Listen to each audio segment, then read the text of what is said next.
Assalamu alaikum wa rahmatullahi wa barakatuh, and welcome to Hilaal Live. My name's Luqman Shadrack, all the way from the Cape Town studios. Back in Cape Town, we were in Johannesburg over the weekend, and we broadcasted Hilaal Live 2-hour segment yesterday with my colleague Faraz Patel and myself. We interviewed a couple of guests who gave a very interesting perspective on the conflict between Palestine and Israel.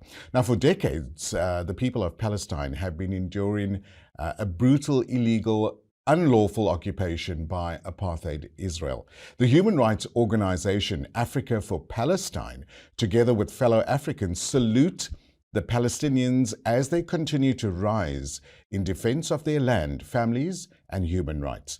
Joining us via Zoom all the way from Ireland is Brother Muhammad Desai, Director of Africa for Palestine. Assalamu alaikum, brother. Thanks for taking the time. Walaikum salam. Shukran so much for hosting us and also for covering this important issue. My absolute pleasure. Now, for those that don't know too much about some of the great work that you've highlighted over the very many years, would you like to give us a brief description of some of the great work you've done? Well, Africa for Palestine has been in existence in South Africa for just over a decade now.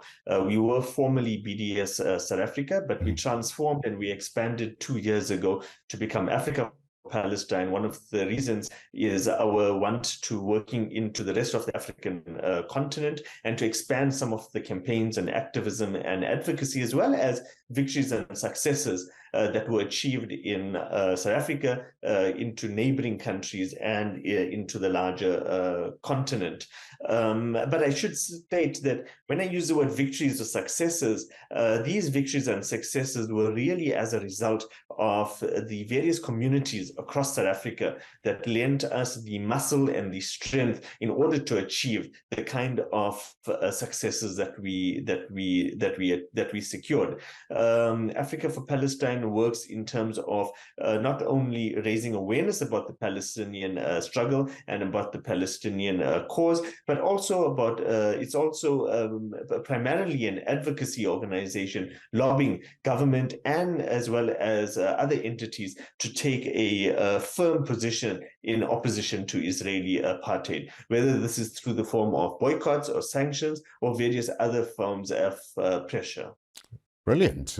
Congratulations on all your successes, because, an organization like yourself needs the help of fellow Africans to stand together as well.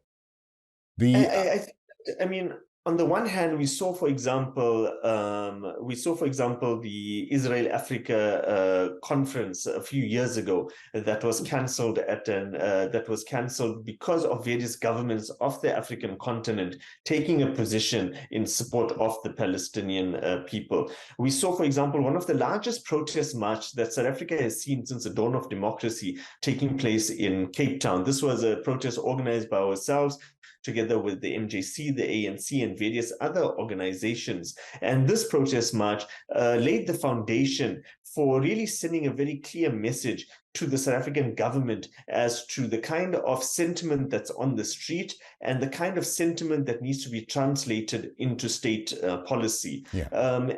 And the reasons why I mention this is because sometimes people get despondent that there are attacks that are taking place on the Gaza Strip. We come out onto the streets to protest, but what sort of impact does it have? True. Well, it has an impact first locally regarding our political parties taking a better position, our government taking a firmer position. For example, the fact that South Africa has downgraded its relations with Israel, and then our government representing us within the continent and internationally. Yeah. The ongoing attacks on our brothers and sisters in what is the largest open-air prison in occupied Gaza has reached a definite boiling point. What are your thoughts with regards to what has happened over the last 72 hours? I think that, for example, you're using the word open-air prison. Interestingly, that was a term used by the Israeli ex-Israeli intelligence chief. The United Nations General Secretary referred to it as hell on earth. And I think that over the last 10 or 15 years, the world has at last become aware of what is the situation for the people of Gaza, the most densely populated piece of land on this planet, and the kind of conditions that they are living in. The fact that their air borders, their sea borders, and their land borders are all controlled by Israel. Israel has decided the exact number of calories of food that will be allowed into the Gaza Strip. Israel has banned pasta, chocolate, and other foods from entering Gaza because it deems these here as being a threat to its siege of the people of Gaza. Now, I think that what we've seen in the last 72 hours is the Palestinian people not just being victims of a humanitarian crisis, but we're seeing the Palestinian people standing up and living on their feet instead of dying on their knees. We're seeing Palestinian people exerting agency, something that sometimes the international community robs from them. We see the Palestinian people saying that there's nothing worse than can happen to us. We've been massacred. We are being starved to death. Our lives are completely controlled by an occupying power. We have nothing else to lose. So why don't we give life? Why don't we give living a fighting chance? And so this is what we've seen in the last 72 hours. We've also seen Israel being unsurprisingly shocked at the fact that you cannot subjugate a people for over 15 years, or if you're looking at it more historically, for over 70 years without some sort of reaction, without some sort of retaliation. Yeah. And we hope that this will also prick the conscience of the international community to now make sure that Israel is held accountable for its violations of international law. You paint a very vivid picture of what our brothers and sisters have been going through in Palestine for, as you say, rightfully over 70 years. The rest of the world seems to turn a blind eye. Have some of them started to sit up and take notice? Or are they still, the world's been pulled over their eyes to a large extent? Look, man, I think that you're asking two questions here at the same time. Let's start off with the international community. Now, we know with the case of apartheid South Africa, the United States was one of the last countries to come kicking and screaming to the sanctions table. We know that the Western Europe, for example, were one of the last countries to join the international sanctions movement and to hold apartheid South Africa accountable. But the fact of the matter is that it was an international movement to hold South Africa accountable that was developed on the African continent, in Latin America, in Asia, and various other countries then forced the global powers to come through and to take a morally correct position when it came to the issue of apartheid South Africa. Likewise, what we are seeing today is that we're seeing a global and a vast international solidarity movement in support of the Palestinian people. We're beginning to see governments now taking firmer action. I mean, the fact that we have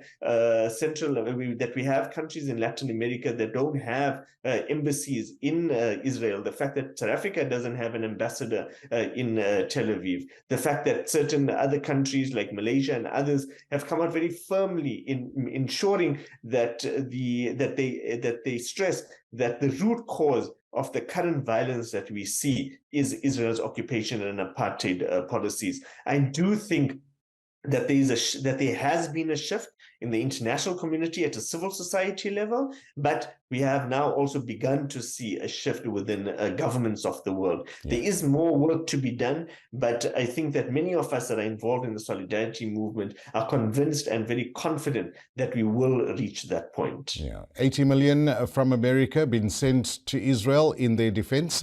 We have a large unemployment rate in America. Yes, some of the administration over the last many years has reduced a little, but 80 billion is no joke. And that's now been sent to Israel. Your thoughts?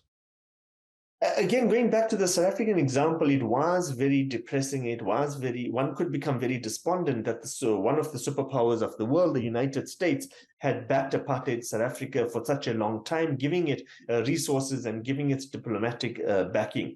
But the peoples of the United States, the African American community, and various other groups played a significant role in shifting their government. Likewise, we see today something very inspiring taking place in the United States. We're seeing young Jewish students forming being at the forefront of some of the most crucial and some of the most significant campaigns in support of the Palestinian people. And so there are shifts that are taking place in the United States at a civil society level, and it's only but a matter of time before this starts having an impact within the state of within the U.S. government. The 80 billion should be an indictment on the U.S. government that whilst it has issues locally in the United States, that it is taking this money not to give to other humanitarian causes, but rather to give to a maniac regime like Israel to just continue its oppression of another people. Well, if you look at the American Senate, you've got 80% of senators, people that sit on the Senate, are Jewish. And I would imagine that this is where the influence behind the 80 billion comes from as well. Well, I'm not sure about that figure, but what we do know is that there is a very strong Israeli lobby, a pro-Israel lobby in the United States that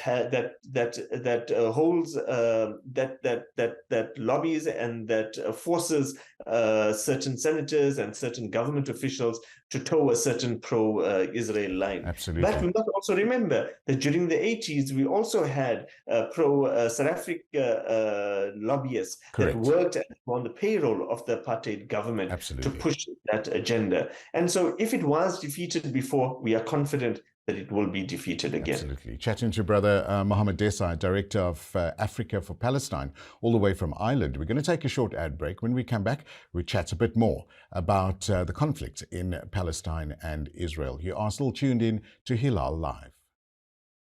Assalamu alaikum. Welcome back to Hilaal Live, all the way from the Cape Town studios. Thanks for joining us. Remember, you can also live stream on www.hilaal.tv. We joined via Zoom, all the way from Ireland, Muhammad Desai, who is the Director of Africa for Palestine. Brother Muhammad, jazakallah so much once again for taking the time and giving us a very analytical approach around the conflict that's happening in Palestine and Israel. Thank you so much for having us. My pleasure. Now, the operation that was carried out by Hamas seems to have really been formalized and, one might add, quite sophisticated. This was definitely planning in the months or years on how this operation needed to unfold. Well, I think that two things. The one is that I think military analysts will probably study this for many years. I mean, I'm not a military analyst myself, but from what we are seeing and what we are reading, it really was something unprecedented, both in terms of the Israeli-Palestinian issue, but also generally speaking, it was unprecedented in terms of a military tactic. It seems as if it was well planned, it was well coordinated, and it was rolled out simultaneously in different areas. It did catch Israel off guard, a failure of Israel's intelligence. But I think that we would like to strengthen in resistance, generally speaking. And I think that the truth is that an oppressed people will find creative methods and means to resist their occupation and their colonization. Absolutely. Lebanon not wanting to be left out of the fight. Hezbollah, after reports of 3 of their members were killed at the northern border of Israel. Do you think that Hamas and Hezbollah had a planned operation going forward? I'm not sure about that. I mean, that may be too much for me to delve into, but I think that one of Israel's problems that it has is that it has created many enemies. And it's created many enemies based on its violations of international law, based on its occupation of whether it's Palestinian land or whether it's Lebanese land or whether it's Syrian land. And so it's in some ways because of its arrogance and because of its policies of land grabs in different areas, it does make itself open to resistance from the people whose lands were taken by the Israeli regime. Hezbollah is known as a formidable military force in the region, and some Israeli commentators in the past have said that a dual attack on Israel would be Israel's absolute nightmare, and so it would be a significant element that would be introduced into this. And I would imagine, being in your position as a director of Africa for Palestine, you probably chatted to people from various parts of the world as well. So 2 questions. One, what are the various responses, if you have any, from some parts of the world? And 2, to that question, a follow-up is, what are the reactions from the citizens of those various countries? I mean, I can speak, for example, being here in Dublin, being here in Ireland, that there is 3 things that are taking place. On the one hand, I think that the Irish solidarity movement inspires the South African solidarity movement and vice versa. And so there's a strengthening knowing that we are not alone in Johannesburg or in Cape Town or in Dublin or in New York, that we know that we are strengthened because of our interconnectedness with the various other organizations, events, and activists from different parts of the world. Yeah. I think that the second thing is that for a Palestinian on the front line of attack, on the front line of occupation and oppression, that it does mean something for the international community to be mobilized on these in various countries, whether it's Britain, whether it's Malaysia, whether it's Kenya, whether it's South Africa, whether it's Chile. These different actions does inspire, because in many ways the Palestinians are providing the resistance from the ground up. And I think those of us in the international community are putting the pressure from the top. And this combined impact will have, we hope, a result in the situation. Yeah. We often get reports about the latest on the conflict. Have you received any recent reports that you would like to share with us? I think one of the most tragic reports coming in the last few hours has been the fact that over 13 entire Palestinian families have been erased off the face of this earth. These include mothers, fathers, children, the entire families, including grandparents that have been whose homes have been bombed and who've lost lives. And I think that the trauma that we are seeing being unleashed by the Israeli regime is something that's going to last for many, many years to come. But the Palestinians have said, as mentioned earlier, that what worse can be done to us, that we rather give life a fighting chance, and that we rather continue with asserting our existence. As the conflict unfolds, do you foresee any way forward? Have you chatted to various people about what could be a possible outcome?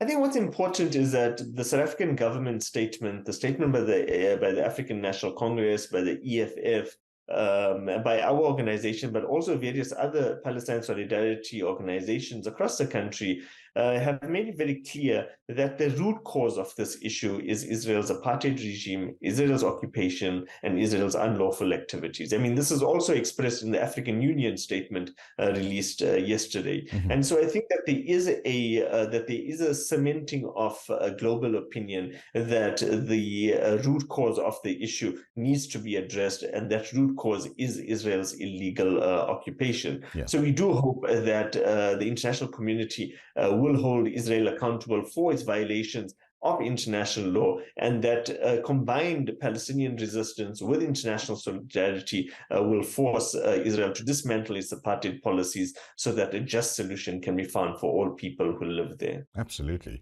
In your latest article that posted on your website about the South African Parliament adopts a historic resolution to downgrade Israel embassy. Can you give us a bit more information about that? Well, this was a campaign that was really within the African National Congress. Initially, the ANC, our governing party in 2017, had adopted a resolution for the immediate and unconditional downgrade of the South African embassy to a liaison office.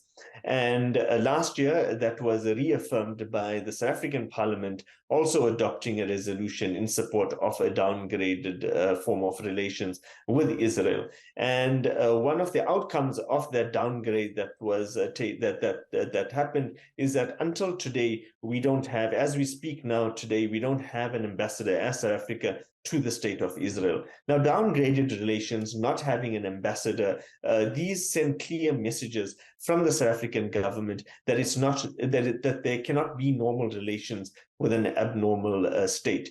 But that said, we would want our South African government to take further and stronger action to hold Israel accountable, because the downgrade, it would seem, is not enough to hold to shift the balance of forces. Absolutely. Your movement in South Africa, is there a way forward, more in Africa as well? I think that people must never become despondent about the call to come to the streets. I think that there are various solidarity organizations across the country who are doing a terrific job in terms of mobilizing and making sure that the Palestinian issue is being kept alive. And when people come out onto the streets, these actions do have an impact, and these actions are the only reason why our governments and why other governments take action. They take action because they are responding to the pressure of the population. And so I do think that these kind of actions and activities that we are seeing in South Africa, there is a greater need for it to expand further into the African continent. And so in the short term, there is more work to be done. Director of Africa for Palestine, Muhammad Desai, thanks for affording us your time, and keep fighting the good fight. We really appreciate your efforts, especially a young individual like yourself, and I'm sure a few younger individuals will join your cause very shortly as well, inshallah. Have a great evening. Assalamu alaikum.